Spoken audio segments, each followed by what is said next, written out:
কিন্তু ইফতারি বানাইছে সবই আমার ছোট খালা। তো আপনি তো খুব সুন্দর দাওয়াত দিলাম আপনারে, কিন্তু আপনি এসে আমারে করে খাওয়ালেন। আমার নানু কুটাকাটি করছে, ছোট খালা ভাজাভাজি করছে, কিছু বলার নাই। আজকে ইফতার আয়োজন আমাদেরকে বলেন কি করছেন? কি করছি? হ্যাঁ, এই যে গাইসটা দেখতেছে, প্রথমে হলো বলি কি ডিমের চপ। এটা কি ডিমের চপ? এটা ডিমের চপ।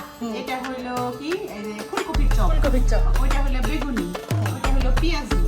আরো তো কত রকমের ভালো আছে, কিন্তু বলি নেই আমরা তো খাইয়ে শেষ করা যাবে না। আর এটা খেজুর, এটা কাঁচা ছোলা, আমাদের আবার কাঁচা ছোলা খুব ফেভারিট। এটা জিলাপি, এটা হালিম কিনা কি বাসায় কইরা খাই, আজকে সময় পাইনি।